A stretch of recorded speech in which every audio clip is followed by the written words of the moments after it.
todas las personas que se están conectando a las redes sociales. ¿Por qué no damos un aplauso de gloria a Dios por la vida de todos ellos? Nos da mucho gusto que estén aquí.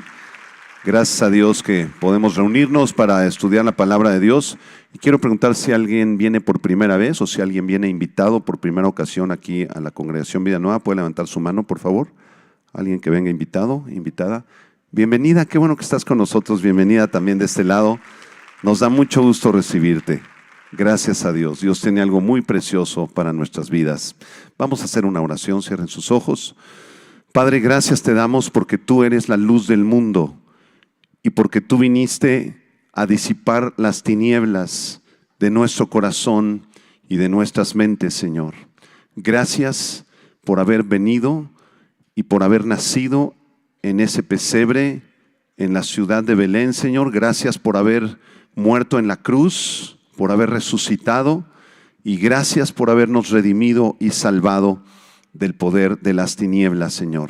Te damos la gloria, te damos la honra y suplicamos que tú nos hables poderosamente a lo profundo de nuestro ser en esta mañana, en el nombre de Cristo Jesús. Amén. Abran sus Biblias en el libro del profeta Isaías, capítulo 9, versículo del 1 al 7, en un tema que se titula La luz resplandezca sobre ti. Isaías 9, del 1 al 7, es un pasaje mesiánico, profético, que está hablando acerca de la primera venida del Señor Jesucristo, aunque tiene algunos tintes también del gobierno milenial del Señor.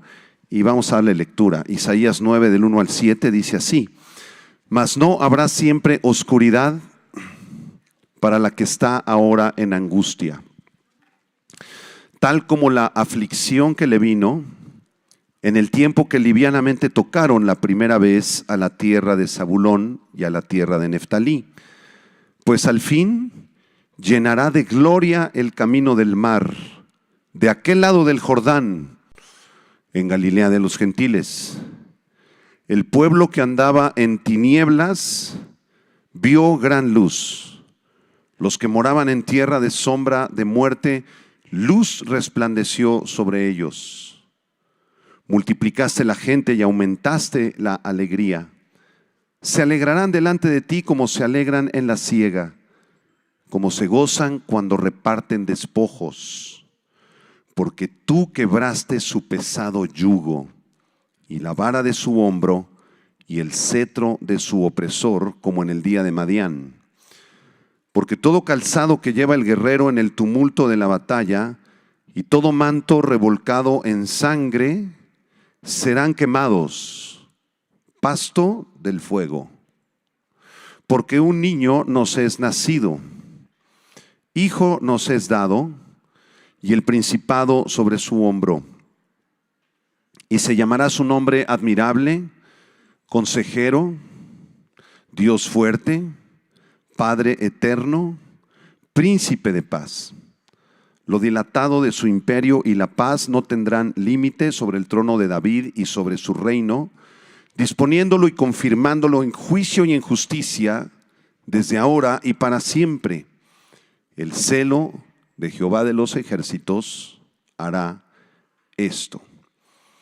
El título de este libro se deriva de su autor, Isaías, cuyo nombre quiere decir Jehová es salvación.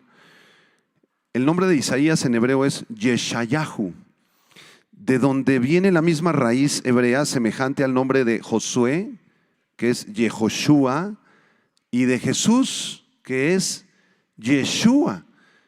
Entonces, tanto el nombre de Isaías, Yeshayahu, como el de Jesús, Yeshua, como el de Josué, Yehoshua, provienen de la misma raíz hebrea. Qué interesante. ¿Y qué significan estos nombres? Simplemente significan Jehová es salvación. El Señor es salvación. Isaías ministró durante los reinados de 4 reyes de Judá: Usías, Jotam, Acaz y Ezequías. Y pertenecía a una clase social bastante alta debido a que tenía acceso a los reyes. Normalmente vemos a Isaías con los reyes de su tiempo. Y además tenía acceso a los sacerdotes de su época también. El profeta Isaías estaba casado con una mujer a la cual se le identifica como la profetisa. y con la cual tuvo 2 hijos de nombres bastante complicados para nosotros.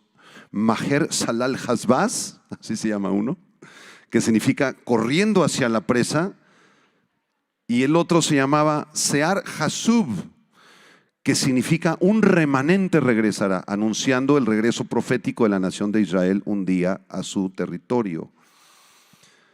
Durante el tiempo que ministró Isaías en el siglo VIII antes de Cristo, allá en el año 700 más o menos, Judá cayó en un declive espiritual por su incredulidad y su idolatría, es decir, los 2 reinos que ya estaban divididos, Israel al norte, Judá al sur, ya se encontraban en una decadencia espiritual terrible.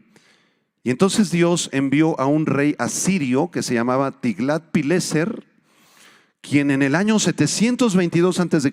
conquistó el territorio del norte, el reino de Israel.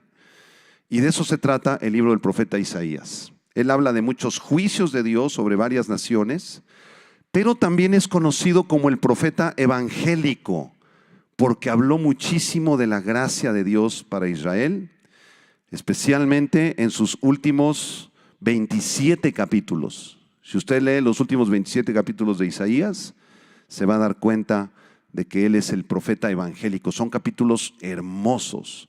Pero la obra maestra del Espíritu Santo a través de la pluma de Isaías la encontramos en el capítulo 53. En el capítulo 53 él presenta un retrato sin paralelo de Cristo como el Cordero inmolado de Dios. A continuación vamos a estudiar este pasaje en Isaías capítulo 9 y en él vamos a ver algunos elementos de la misión del Mesías para que su luz resplandezca en esta mañana en nuestros corazones. Vamos al versículo 1 y 2, donde en primer lugar vamos a estudiar cómo el Mesías vino a traer luz a las naciones. Luz a las naciones. Vean el verso 1, Isaías 9:1. Mas no habrá siempre oscuridad para la que está ahora en angustia, tal como la aflicción que le vino en el tiempo que livianamente tocaron la primera vez a la tierra de Zabulón y a la tierra de Neftalí, pues al fin llenará de gloria el camino del mar, de aquel lado del Jordán, en Galilea de los gentiles. Allá al principio del versículo 1 nos debemos preguntar, ¿quién es la que está en angustia? Porque el profeta está hablando de que no habrá siempre oscuridad para la que está en angustia. ¿Quién es la que está en angustia? Israel. El reino del norte se encontraba en una tremenda crisis y la promesa de Dios sería que Israel sería librado en algún momento de su oscuridad y de sus tinieblas. Ahora, esta crisis se debía a que el imperio asirio, con su rey Tiglat-Pileser III, estaba a punto de invadirlos. Estaban amenazados y sin salida alguna. Entonces el pueblo, además de ser idólatra, de haberse alejado de Dios, se encontraban en una angustia tremenda. A la mitad del versículo 1 dice que esta angustia se parecía o se parece a la aflicción que le vino en el tiempo que livianamente tocaron la primera vez a la tierra de Zabulón y a la tierra de Neftalí. ¿Y cuál fue esa primera vez que tocaron la tierra de Zabulón y de Neftalí? Esta frase se refiere a que anteriormente Israel ya había sido invadida. Antes de esta amenaza de los asirios, en el año 900 antes de Cristo, el rey Ben-Hadad de Siria hizo alianza con Asa, el rey de Judá en el sur, y entonces se pusieron de acuerdo para conquistar la tierra de Israel, o sea, el reino del norte. Recuerden que el pueblo judío se había dividido en 2 reinos, al norte con el nombre de Israel, capital en Samaria, y el reino del sur llamado Judá, con capital en Jerusalén. Entonces el reino del sur, Judá, y otro rey llamado Ben-Hadad habían amenazado mucho antes que los asirios al territorio de Israel. Y esta segunda vez era justamente la ocasión cuando el rey Tiglat-Pileser, que ya mencionamos, iba a entrar y los iba a conquistar. Y esa conquista iba a ser en la tierra de Zabulón y de Neftalí. Vean el versículo 1. La tierra de Zabulón y de Neftalí, pues al fin, dice el profeta, llegará la gloria en el camino del mar, de aquel lado del Jordán, en Galilea de los gentiles. Ahí vamos a pasarles un mapa para que vean dónde estaba la tierra de Zabulón y de Neftalí, y también del imperio asirio, para que vean todo lo que conquistaron los asirios, que fue parte de Egipto, parte del sur de Turquía, parte del imperio babilónico también. Vamos ahora al versículo 2, Isaías 9:2, porque esta es una profecía interesante. Dice, el pueblo que andaba en tinieblas, ¿a quién se refiere? Al reino del norte, a Israel. Estaban angustiados, a punto de ser conquistados, en idolatría, apartados de Jehová. Ese pueblo que andaba en tinieblas se le profetiza que vería gran luz. Y los que moraban en tierra de sombra de muerte, el territorio del norte de Israel, luz resplandecería sobre ellos. En un futuro, en la región del norte de Zabulón y de Neftalí, que corresponde a la región geográfica de Galilea, ocurriría algo maravilloso. Vendría el Mesías, vendría el Salvador y sus tinieblas serían disipadas. La luz de Cristo por fin alumbraría en la tierra de Israel. ¿Y cuándo ocurrió eso? Vamos al Evangelio de Mateo. Mateo capítulo 4, versículo 12 al 17, porque 700 años después de esta profecía de Isaías que estamos leyendo, vino el Mesías. 700 años después. Vamos a leerlo, Mateo capítulo 4, versículo 12 al 17. Dice así el Evangelio de Mateo 4, versículo 12. Cuando Jesús oyó que Juan estaba preso, ¿qué hizo Jesús? ¿Volvió a dónde? A Galilea, a la parte del norte, la que profetizó Isaías, la tierra de Zabulón y de Neftalí. Verso 13. Y dejando a Nazaret, porque recuerden que Jesús creció como niño y adolescente, jovencito, en Nazaret, de donde era su mamá María. Dejando a Nazaret, vino y habitó ¿en dónde? En Capernaum, ciudad marítima, en la región ¿de qué? De Zabulón y de Neftalí. ¿Para qué? ¿Para qué fue Jesús a esta región del norte? Verso 14, para que se cumpliese lo dicho por el profeta Isaías, cuando dijo, tierra de Zabulón y tierra de Neftalí, camino del mar, al otro lado del Jordán, Galilea de los gentiles. El pueblo asentado en tinieblas vio gran luz, y a los asentados en región de sombra de muerte, luz les resplandeció. Desde entonces comenzó Jesús a predicar y a decir, arrepentíos, porque el reino de los cielos se ha acercado. ¿Cuándo se cumplió la profecía del profeta Isaías? Cuando Jesús se cambió de la ciudad de Nazaret a la ciudad de Capernaum, donde empezó su ministerio público, comenzó a predicar, y esa profecía que tenía 700 años de antigüedad se cumplió aquí. ¿No les parece maravilloso? En el Evangelio de Juan capítulo 8, versículo 12, el Señor Jesucristo hace una declaración maravillosa. Otra vez Jesús les habló diciendo, yo soy la luz del mundo. El que me sigue no andará en tinieblas, sino que tendrá la luz de la vida.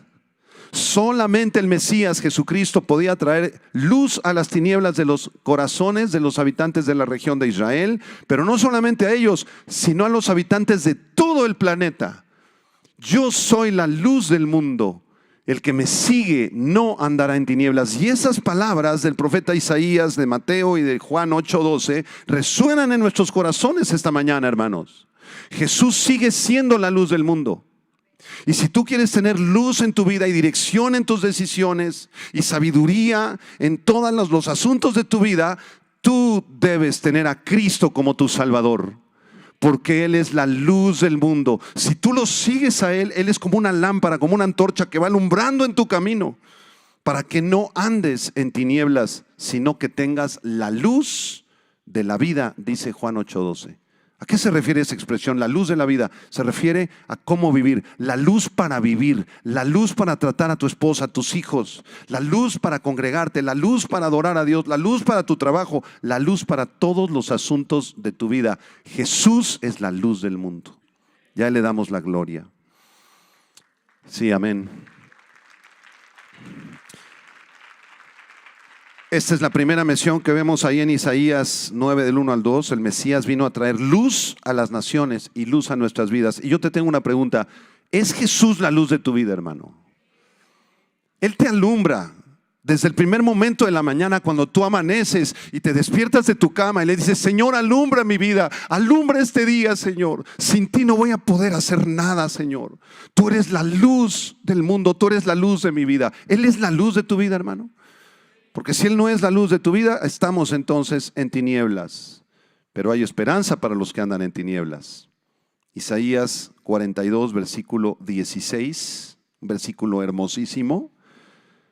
Si tú andas en tinieblas, te sientes confundido y no conoces al Mesías y vienes de una vida muy difícil, muy terrible, de muchos pecados, de muchos traumas, de mucha aflicción, de mucha tristeza, de mucha depresión, hay esperanza para tu vida en esta mañana. Y esa esperanza se llama Jesucristo. Mira lo que te dice el Señor en Isaías 42, 16. Léanlo conmigo en voz alta, por favor. ¿Qué dice? Y guiaré a los ciegos por camino que no sabían. Les haré andar por sendas que no habían conocido. Delante de ellos cambiaré las tinieblas en luz y lo escabroso en llanura. Estas cosas les haré y no los desampararé. Delante de nosotros el Señor cambió nuestras tinieblas en luz admirable y nos trasladó del reino del diablo al reino de su amado Hijo Jesucristo. Caminemos en luz todos los días, porque esa es la misión del Mesías. Regresamos a Isaías capítulo 9. Vamos a ver una segunda misión ahí en el versículo 3. Isaías 9, versículo 3. Dice aquí la profecía: multiplicaste la gente. Hasta ahí. ¿A quién le está hablando el profeta? Multiplicaste la gente. Bueno, el profeta está hablando del Mesías. Está hablando de Cristo. Le está diciendo: el Mesías cumplirá la promesa del pacto abrámico. El Mesías, cuando venga dentro de 700 años, dice Isaías, va a comprar para sí mismo un pueblo. Al Mesías no lo van a seguir 2 o 3 personas nada más. Primero empezó con 12, ¿verdad? Y después un poco más, y después Él resucitó, se fue al cielo, y en el libro de los Hechos, en la predicación de Pedro, se convierte en más de 3,000, y va aumentando el número de hermanos en Cristo, y ahora somos millones de personas que conocemos a Cristo. Se multiplicó la gente. El Mesías cumplió el pacto abrámico. Vamos a Génesis 22 para repasar este pacto. ¿Qué es eso del pacto abrámico? Bueno, fue un pacto que Dios hace con Abraham. Es un pacto incondicional y es un pacto eterno. Eso quiere decir que no importa cómo se comportara Abraham, no importa si andaba bien o mal con el Señor, el pacto se cumpliría sí o sí. Y además es un pacto eterno que no tiene final. El pacto abrámico. Vamos a leerlo. Génesis 22, cuando Abraham está ofreciendo a su hijo en sacrificio y el Señor entonces manda a su ángel. ¿Se acuerdan de ese pasaje? Y entonces le retiene la mano, le dice: no, Abraham, ya he visto tu fe, no mates al muchacho. Y en Génesis 22, 15 dice: llamó el ángel de Jehová a Abraham por segunda vez desde el cielo y dijo: por mí mismo he jurado, dice Jehová, que por cuanto has hecho esto y no me has rehusado tu hijo, tu único hijo, de cierto, aquí está el pacto abrámico, te bendeciré y multiplicaré tu descendencia como las estrellas del cielo y como la arena que está a la orilla del mar. Y tu descendencia poseerá las puertas de sus enemigos. En tu simiente, Abraham, serán benditas todas las naciones de la tierra, por cuanto obedeciste a mi voz. ¿Qué le está prometiendo aquí Dios a Abraham? Que su descendencia sería grande. Y si ustedes pusieron atención a la lectura, el Señor le dice a Abraham: voltea a ver las estrellas del cielo. Cuéntalas, Abraham. No puedo, Señor. Así como las estrellas que son incontables, así será tu descendencia. Abraham, ¿has visto la arena en el mar? Sí, Señor. Agarra un puño de arena. A ver, cuenta los granitos. No, Señor, no se pueden contar, son infinitos, son millones. Así será tu descendencia. Les tengo una pregunta. ¿Por qué el Señor usa estas dos ilustraciones de las estrellas del cielo y la arena del mar? ¿Por qué no nada más le dijo como las estrellas del cielo, Abraham? O como la arena del mar. ¿Por qué estas dos ilustraciones? ¿Por qué? Y la respuesta es sencilla. Porque el Señor le está hablando de dos descendencias diferentes. La arena del mar representa la descendencia física y genética de Abraham, el pueblo de Israel, que acaba de regresar a su tierra hace 70 y pico años, el 14 de mayo de 1948, y al cual bendecimos desde aquí. Amén. Porque si bendecimos a Israel, Dios nos bendice a nosotros. Y la descendencia de las estrellas del cielo, ¿a quién representa? A la descendencia espiritual de Abraham. Porque si usted ha creído en Jesucristo, su fe le ha sido contada por justicia, como la fe de Abraham. Usted es hijo de Dios y usted también es hijo, por la fe, de Abraham. ¿Cuántos hijos de Abraham hay aquí? Bueno, hijos de Abraham, como cantan los niños en la escuela dominical, ¿verdad? Nuestro padre Abraham tiene muchos, muchos hijos. Yo soy uno de ellos. ¿Se acuerdan de esa canción? Tienen razón los niños de la escuela dominical. Somos hijos de Abraham, pero por la fe, aunque no seamos judíos genéticamente. Esa es la descendencia espiritual. Cuando vino el Mesías, vino a aumentar el pueblo. Regresamos a Isaías 9, versículo 3. Porque una tercera misión del Mesías no solamente es traer luz a las naciones, ni redimir un pueblo para sí, sino que el Mesías también vino a llenar de gozo a su pueblo. Vean el versículo 3. Isaías 9:3. Multiplicaste la gente y a continuación dice, aumentaste la alegría. Digan conmigo, aumentaste la alegría. ¿A quién le está hablando Isaías? Al Mesías. Tú, Jesús, cuando vengas, vas a traer gran alegría a tu pueblo. Y después dice, se alegrarán delante de ti como se alegran en la siega, como se gozan cuando reparten despojos. El Señor promete en su palabra dar a sus hijos gozo perpetuo y alegría sobre nuestras vidas. Los cristianos somos personas alegres, gozosas, que siempre estamos dándole gracias a Dios con una sonrisa. Y todos. A ver, una sonrisa, hermanos, al menos. Como les digo a los chicos de la alabanza, ¿verdad? Sonría. Transmitamos el gozo del Señor. Cuando cantamos, cuando predicamos la palabra de Dios, cuando le compartimos a alguien, cuando ponemos una alabanza en la mañana, transmitamos el gozo del Señor, porque el gozo del Señor es nuestra fuerza, nuestra fortaleza. Entonces, un cristiano desanimado, un cristiano amargado, algo está pasando en su vida. Ese no es el plan de Dios. Porque la misión del Mesías es venir a llenarnos de gozo. Pero es que estoy triste, pastor. ¿Cómo voy a cantar las alabanzas con una gran sonrisa si me siento deprimido? Justamente por eso, cuando más triste y más deprimido, más problemas tengas, es cuando más te debes gozar en el Señor. Porque ahí en medio de sus alabanzas y del gozo está la fuerza que Dios te va a dar para que salgas adelante de tus pruebas. ¿Por qué razón debemos gozarnos en el Señor? Por muchas causas. Apúntalas. Por su gran salvación, por su bondad, por la seguridad que tenemos en Él, porque Él reina, por su palabra. Como dice Isaías 35, versículo 10, los redimidos de Jehová volverán y vendrán a Sión con alegría, y gozo perpetuo será sobre sus cabezas, y tendrán gozo y alegría, y huirán la tristeza y el gemido. Isaías 35, 10. Vamos a leer un versículo de gozo, pero con una condición, que sonrían. ¿Cuántos están alegres y gozosos en el Señor? ¿Cuántos tenemos pruebas y aflicciones? Sí. Pero ¿cuántos nos gozamos en el Señor? Que Él nos ayuda en nuestras pruebas y aflicciones y tormentas de la vida. Él es nuestra fortaleza, hermanos. Cuando más triste estés, pon la alabanza que más te guste y súbele y ponte a danzar ahí en la cocina, hermana. Ahí en el automóvil, en el carro, en vez de escuchar las noticias, súbele a las alabanzas. Pon una buena predicación y alégrate y gózate en el Señor. 3 o 4 minutos, los demonios de tristeza se van a ir de ahí. Isaías 61:10, para los que sí sonrieron. Búscalo, Isaías 61:10 y 11. Y al leer este pasaje, tomen en cuenta que fue escrito por el profeta Isaías, quien fue uno de los profetas que más sufrió en el Antiguo Testamento, porque nadie le hizo caso. Uno de los más grandes profetas. Imagínense Isaías predicándole al pueblo de Israel y de Judá, y nadie le hacía caso. Y eso se lo había dicho el Señor.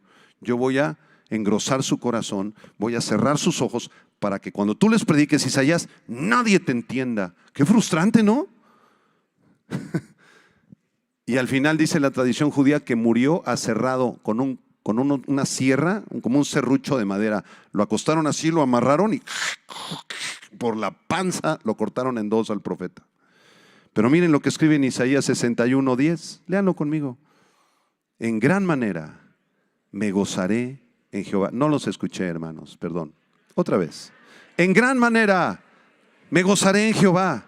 Mi alma se alegrará en mi Dios, porque me vistió con vestiduras de salvación, me rodeó de manto de justicia, como a novio me atavió y como a novia adornada con sus joyas, porque como la tierra produce su renuevo y como el huerto hace brotar su semilla, así Jehová, el Señor, hará brotar justicia y alabanza delante de todas las naciones. Gloria a Dios.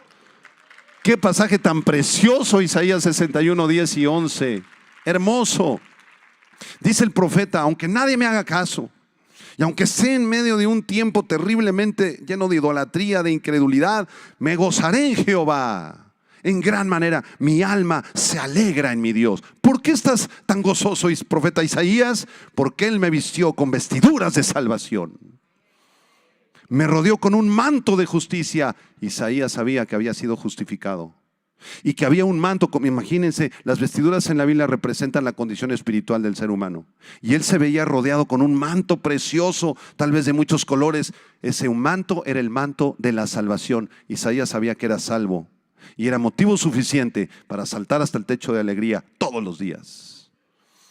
Y después vean cómo nos ve Dios en el versículo 10. A ustedes, hermanas amadas, digan amén, hermanas. El Señor las ve como a novias, adornadas con sus joyas. Ahí lo dice en el versículo 10. Como una novia adornada con su vestido blanco, preciosa, adornada con todo lo que se ponen las novias, su velo, sus zapatillas. ¿Han visto alguna vez alguna novia el día de su boda amargada? Dice alguien por ahí que sí. Platíqueme a quién para administrarla, a la hermana. Pero normalmente cuando uno asiste a una boda, la novia está que se desborda de alegría y de gozo. Y se ve hermosa, ¿no es cierto? Con su vestido, con sus joyas, con su peinado. Está alegre, es el día de su boda. Acuérdense cuando se casaron, hermanas, las que están casadas. Si usted no se ha casado, ore, que el Señor le conceda casarse si usted así lo quiere. Y si usted ya tiene su familia pero no está casada, ya cásese, porque está en desorden. El caso es que el día de la boda es un día de fiesta, de alegría. Y así las ve a ustedes, hermanas amadas, el Señor, como a novias adornadas con sus joyas. Sonrían. Gócense. ¿Y cómo nos ve a nosotros los varones? Ahí dice, versículo 10, como a novio me atavió. También nos ve como si fuera el día de la boda. ¿Por qué nos ve así? Porque el Señor quiere que estemos gozosos, que estemos contentos. Porque un día la iglesia se va a casar con su novio, Cristo Jesús, en el cielo. Estamos gozosos, estamos alegres por ello. Regresamos a Isaías capítulo 9 porque hay una cuarta misión del Mesías. El Mesías no solamente vino a traer luz a las naciones, a redimir un pueblo para sí, a llenarnos de gozo, sino que también vino a traernos libertad. Vamos al versículo 4 y 5. El profeta le está hablando al Mesías y le dice: porque tú quebraste su pesado yugo y la vara de su hombro y el cetro de su opresor, como en el día de Madián. ¿A quién le está hablando? Al Mesías. Al Mesías. Le está diciendo, el Mesías, Dios mismo, quebrará el yugo pesado. ¿De quién? De la nación de Israel, que estaba a punto de ser conquistada por el rey Tiglat-Pileser III de Asiria. Vendría un día donde Dios quebraría su yugo y la vara de su hombro y el cetro de su opresor. ¿Quién era el opresor de la nación de Israel? Tiglat-Pileser, un rey asirio muy perverso. ¿Y cómo sería esa batalla? Como en el día de Madián. ¿Se acuerdan del día de Madián? Bueno, en el día de Madián, en Jueces capítulo 6 y Jueces capítulo 7, Gedeón con un pequeño ejército derrotó a los opresores madianitas y los expulsó de la tierra. De manera que, aunque Tiglat-Pileser viniera y los conquistara y los enviara al exilio, los que confiaran en Jehová serían librados espiritualmente del yugo de este rey perverso y maligno. Esta es una profecía que en escatología se llama profecía de doble cumplimiento. Tuvo dos cumplimientos. El primero en el año 722, allá cuando este rey asirio invade Israel. Pero recuerden, le está hablando al Mesías. Es una profecía mesiánica. Entonces el segundo cumplimiento, el doble cumplimiento, lo vemos en Cristo. Porque cuando el Mesías vino y predicó el evangelio, nos hizo libres del yugo de Satanás. Fuimos librados del poder de las tinieblas y trasladados al reino de Cristo.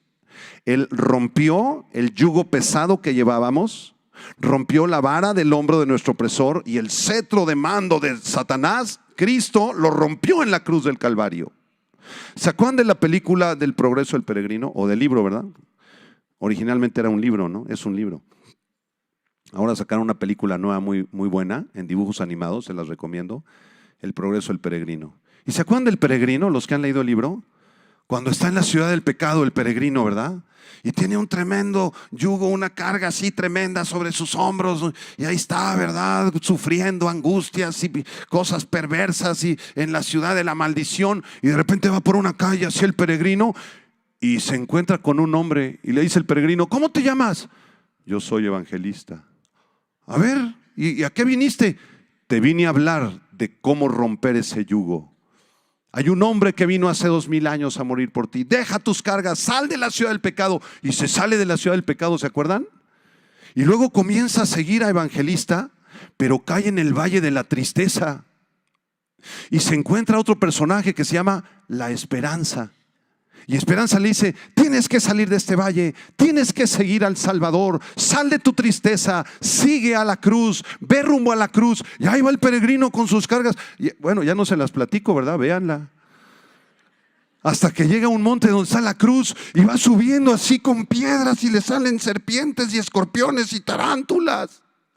Y demonios lo vienen persiguiendo, pero él confía en la cruz, confía que ahí en la cruz va a encontrar el refrigerio que necesita y la libertad que necesita. Y cuando llega a la cruz se encuentra con el Salvador y se rompe su yugo y se cae la carga que traía en las espaldas. Es una alegoría de la vida cristiana y cómo Cristo vino a liberarnos de todas nuestras cargas. Colosenses capítulo 2, por favor, vamos a leerlo juntos. Colosenses 2, versículo 13 en adelante. ¿Qué dice aquí el apóstol Pablo en Colosenses 2, versículo 13 en adelante? Vamos a leerlo todos, por favor. Dile a la persona a tu lado, no te duermas, que todavía no se acaba la prédica. Y para que despiertes, vamos a leerlo bien fuerte. Amén, hermano Rafa. Eso. Colosenses 2:13, fuerte. ¿Qué dice Pablo? Y a vosotros, estando muertos en pecados y en la incircuncisión de vuestra carne, os dio vida juntamente con Él, perdonándoos todos los pecados, se refiere a Cristo. Verso 14, anulando el acta de los decretos que había contra nosotros, que nos era contraria, quitándola de en medio y clavándola en la cruz, y despojando a los principados y a las potestades, los exhibió públicamente, triunfando sobre ellos en la cruz. Había un acta de decretos en nuestra contra, pero cuando Cristo murió en la cruz, esa acta también se clavó ahí en la cruz y se anuló, y el Señor te perdonó todos tus pecados. Él vino a hacerte libre del yugo de la maldición, de la oscuridad, del pecado, de la inmoralidad, del secuestro, del robo, de la fornicación, del adulterio. Él vino a hacernos libres, hermanos. Él es nuestro libertador. Por eso adoramos a nuestro Señor Jesucristo todos los días y estamos gozosos y cantamos alabanzas, porque Él vino a hacernos libres. Regresamos a Isaías para terminar. capítulo 9, nos faltó explicar el versículo 5 brevemente. Tú quebraste el pesado yugo, la vara de su hombro, el cetro de su opresor, como en el día de Madián, porque todo calzado que lleva el guerrero en el tumulto de la batalla y todo manto revolcado en sangre serán quemados pasto del fuego. Cuando yo leía este pasaje no entendía nada por años. ¿Qué es eso del guerrero, Señor, el tumulto de la batalla? ¿A qué se refiere esto? Bueno, profecía de doble cumplimiento se refiere a que cuando Tiglat-Pileser entró a Israel, los conquistó, los mandó al exilio, se acabó la batalla. Pero también tiene un doble cumplimiento. En el futuro, cuando el Señor Jesucristo regrese aquí al planeta Tierra, ya no habrá necesidad de armamentos nucleares ni de tanques de guerra. Todo calzado que lleven los guerreros de los ejércitos del mundo en el tumulto de la batalla, y todas sus vestimentas y sus armas, sus armamentos y sus metralletas y sus granadas y sus armas nucleares, todo eso será usado como combustible para quemar el fuego. Eso es lo que dice el versículo 5. En el reino futuro del Mesías, cuando Jesús regrese por segunda vez, se acabaron las guerras, porque Él es el príncipe de paz. Se acabó la necesidad de fabricar armamentos o de andar armados, como todos en Estados Unidos, sobre todo en Texas. Todos andan armados. Todos tienen armas y metralletas y pistolas en sus casas o en sus automóviles, o algunos tienen hasta permiso de cargarlas. ¿Qué es eso? Eso no es el reinado de Dios. Cuando Cristo regrese, se acabaron las armas. Versículo 6, para terminar. Necesitaremos otra conferencia para explicarlo. ¿Por qué va a ocurrir todo esto? Dice Isaías. ¿Por qué van a ser el Mesías y nos va a traer libertad y nos va a traer luz y nos va a librar del yugo del opresor? ¿Por qué? Verso 6. Porque un niño nos es nacido. Hijo nos es dado, y el principado sobre su hombro, y se llamará su nombre admirable, consejero, Dios fuerte, Padre eterno, príncipe de paz. En este versículo se profetiza el nacimiento del Mesías. Noten cómo nos es dado a nosotros. Bueno, está hablando aquí de Israel, pero también al mundo entero. Le es dado a Israel y a todas las naciones de la tierra un niño que nacerá. Nos es dado un hijo. ¿Un hijo? ¿Hijo de quién? ¿De quién era hijo Jesús? ¿De quién, hermanos? ¿Quién era su mamá? María, muy bien. ¿Y su papá? Su papá adoptivo, José, muy bien. Pero José no tuvo nada que ver, ¿verdad? En el nacimiento de Jesús, biológicamente hablando. Entonces, ¿de quién era hijo Jesús? De Dios. El Espíritu Santo vino sobre la Virgen y entonces el santo ser que nacería sería llamado el Hijo de Dios. Jesucristo es Hijo de Dios. Por eso dice ahí en el versículo 6, Hijo nos es dado. Y noten cómo es un príncipe. El principado sobre su hombro. Esta palabra principado se refiere a un rey, a una autoridad de gobierno que le fue dada a Jesucristo directamente de su Padre. Jesucristo es el rey del universo. Y Él creó todas las cosas que hay en los cielos y en la tierra y debajo de la tierra. Por esa razón, todos los días, entrégale tu vida a Jesucristo. Él es el creador de todas las cosas. Él te creó también a ti. Entrégale tus cargas, tus problemas, tus dificultades, tus angustias. Entrégaselas a Él. Él gobierna sobre todo el universo. Él gobierna también sobre tu vida. Y después vienen los títulos que se le asignan aquí al Señor Jesucristo. Llamarán su nombre admirable. Esta palabra significa maravilloso o milagroso. Nuestro Señor es maravilloso, es milagroso, ¿sí? También consejero. ¿Necesitas un consejo? Bueno, tenemos acceso al admirable consejero que es el Señor Jesucristo. A través de Él, de su vida, de su obra, de su ministerio, de su palabra principalmente, Él nos aconseja en todos los asuntos que necesitamos para vivir. Después dice que es Dios fuerte. Aquí se nos dice que el Mesías es Dios. Para todos aquellos que dudan acerca de la deidad de Cristo, y nuestros amigos testigos de Jehová que dicen que Cristo no es Dios, igual nuestros amigos mormones que niegan la deidad de Cristo, aquí, o sea, ya no, más claro ya no lo puede decir la Biblia. Se está refiriendo al Mesías. Él es Dios fuerte. Además se le iguala con el Padre eterno como Jehová y se le llama al final el príncipe de paz. Príncipe, zar en hebreo. Paz, shalom en hebreo. Jesús es el zar shalom, el príncipe de paz. Dile a la persona a tu lado, shalom. Eso es un saludo en hebreo, ¿verdad? Que se traduce como paz. Y esa palabra shalom implica todas las bendiciones de Dios, toda la gracia de Dios, toda la salvación de Dios, todo lo que Dios quiere derramar sobre tu vida está implícito en esa palabra para los que creen en el Mesías. Cuando tú le dices a un hermano shalom, le estás diciendo, deseo que todas las bendiciones y la paz de Dios sean derramadas sobre tu vida. ¿Y cómo tenemos acceso a esa paz? A través del príncipe de paz. Jesús dijo, mi paz les dejo, mi paz les doy, no como el mundo la da. Tengan confianza en mí, manada pequeña, porque al Padre le ha placido daros el reino. Entonces Jesús es el príncipe de paz. Entonces, ¿por qué estamos tan angustiados a veces? ¿Por qué se nos sube la presión? ¿Por qué nos dio la diabetes? ¿Por qué andamos hipertensos y todos angustiados y todos preocupados por el dinero y qué va a pasar? Y el trabajo, y los hijos, y los nietos. ¿Por qué andamos tan preocupados? Porque estamos caminando lejos del Zar Shalom, del príncipe de paz. Debemos caminar cerca de él, hermanos. Un cristiano, un creyente que realmente ama a Jesús, camina todos los días con él y está en santa, preciosa y bendita paz. Por nada estéis afanosos, dijo Pablo en una de sus cartas, ¿verdad? Si no sean conocidas sus peticiones delante de Dios. Y la paz de Dios guardará sus corazones siempre. Amén. Terminamos con Isaías 26, versículo 3 y 4. Es una promesa de Dios para tu vida.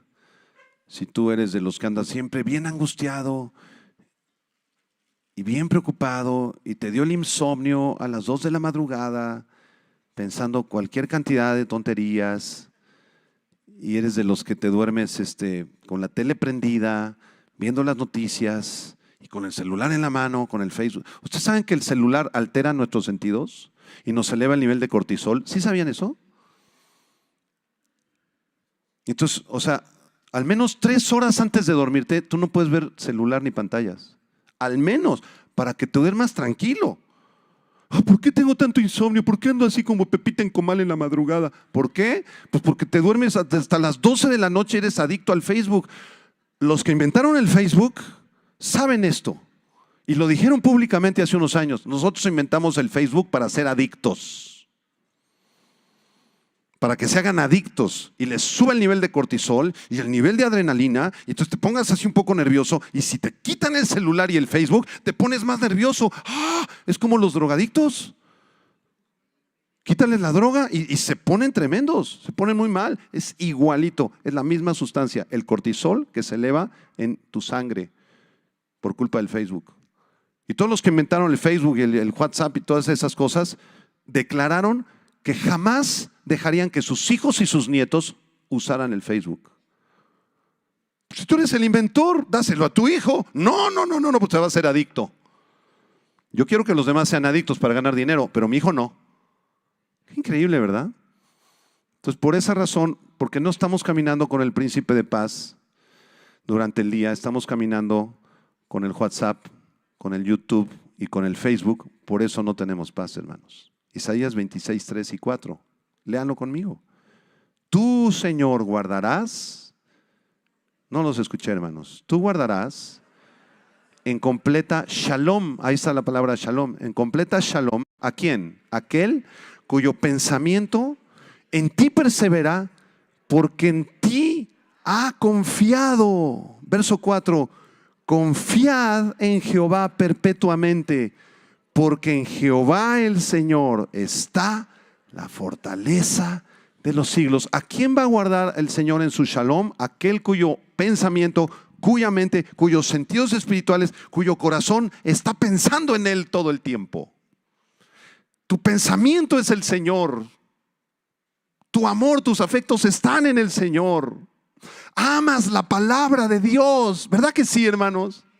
La amas, aunque a veces no la entiendas, como Isaías 9, los versículos que estudiamos hoy, que cuando los leemos por primera vez decimos, ¿qué es eso, Señor? Pero poco a poco el Espíritu Santo nos va dando entendimiento. Amas la palabra de Dios, tienes ahí tus diccionarios, te abres las redes sociales para ver predicaciones, para discipularte, vienes a la iglesia, tienes un espíritu de servicio, quieres venir a servir a tu iglesia porque amas a la novia de Cristo. Tu vida gira alrededor de Cristo, de la palabra de Dios, del Espíritu Santo. Cuando te ponen un plato de comida enfrente, le das gracias al Señor. Y si hay incrédulos, oras hasta 15 minutos por los alimentos. Y les compartes el evangelio en la oración. ¿Por qué? Porque amas al Señor. Y entonces Él te da su shalom. Y eres una persona equilibrada. Eres una persona disciplinada. Y una persona que vive en paz. Hermano, pero ¿cómo puedes estar en paz si acabas de chocar tu automóvil, lo destrozaron, casi te matan? Hermano, te acaban de robar, se metieron a tu casa. Hermano, acabas de salir de un secuestro de 15 días. ¿Por qué te vemos con esa paz? Porque conozco al príncipe de paz. Y no importa lo que pase en mi vida, Él me da de su paz y de su gracia para vivir. Amén. Vamos a orar. Señor, gracias te damos por Isaías capítulo 9, versículo de 1 al 7. Qué precioso pasaje, Señor. Te confesamos, Señor, que muchas veces lo hemos leído, pero no lo hemos entendido. Nada más nos gusta el versículo 6 y el 7, Señor, que hablan de el Hijo que vendrá, el admirable consejero, el Dios fuerte. Pero los versículos anteriores a veces hasta nos los brincamos, Señor. ¿Por qué no queremos estudiarlo, Señor? Nos da pereza. Perdónanos, Señor. Gracias, porque en esos versículos tú nos has hablado hoy y nos has dicho que el Mesías vino a traer luz a las naciones. Levanta tus manos, hermano, y dile: Señor, sé tú mi luz. Ilumina mi vida, mi camino, Señor. Tú eres la luz del mundo, Señor. Y yo quiero seguirte, porque el que te sigue no andará en tinieblas, sino que tendrá la luz de la vida. Yo quiero esa luz para mí, Señor. Levanta tus manos, dile: Señor, gracias porque tú viniste a redimir un pueblo para ti mismo. Gracias, Señor, porque tal vez yo no sea judío ni pertenezca a la nación de Israel, pero sí soy hijo de Abraham, porque tengo la misma fe de Abraham y soy hijo tuyo, Señor. Gracias por haberme redimido. Señor, llena mi vida de tu gozo. Perdónanos, Señor, si de pronto andamos tristes, amargados y nuestra cara, nuestra actitud no refleja tu salvación. Perdónanos, Señor. Lléname de tu gozo, dile. Dame de tu gozo. Gracias por la salvación, por tu bondad, porque tú reinas. Gracias por tu palabra, Señor. Gracias porque puedo tener gozo al agradecerte estas cosas. Gracias por venir a darnos libertad, Señor, a perdonar todos nuestros pecados. Bendito sea tu nombre. Bendito sea tu nombre, Señor, porque tu nombre es admirable, consejero, Dios fuerte, Padre eterno, príncipe de paz. Así, con tus ojos cerrados, si tú no conoces al Mesías, si no le has entregado tu vida, yo te suplico que le entregues tu corazón. Reconcíliate con Dios. Dios te ama tanto. Tanto te ama Dios que dio a su Hijo unigénito Jesucristo. Y si tú crees en Él, en esta mañana, el Señor promete salvarte, perdonarte, abrazarte y traer reconciliación contigo. Entrégale tu corazón a través de esta oración. Con tus ojos cerrados, dile: Señor Jesús, en este momento te entrego mi vida. Reconozco que he pecado, Señor, que muchas veces te he fallado, pero te entrego mi corazón. Sálvame, Señor. Perdóname. Limpia mi vida, Señor. Sana mis traumas, Señor. Hazme libre. Concédeme el precioso regalo de la salvación. Te entrego mi vida y te recibo como mi Señor y mi Salvador. En tu nombre precioso, el nombre de Cristo Jesús. Amén. Amén. Gracias a Dios. Gracias a Dios por su palabra que es tan preciosa. Siempre el Señor nos llena de tanta alegría y tanto gozo cuando estudiamos su palabra. Tal vez alguna persona le entregó su vida a Jesucristo por primera vez en las redes sociales. Si así lo hiciste, por favor déjanos un mensaje con tu nombre. Queremos conocerte, queremos orar por ti. Y aquí presencialmente, las personas que estamos en el auditorio, si alguno de ustedes le entregó su vida a Jesucristo por primera vez, no importa tu edad, no importa tu condición, no importa de dónde vengas, no importa los pecados que hayas cometido, no importa lo que hayas sufrido en tu vida. Si tú le entregaste tu vida a Jesús por primera vez, por favor, levanta tu mano. Levanten su mano aquellos que le entregaron su vida a Jesucristo. Pueden levantar su mano. ¿Alguien?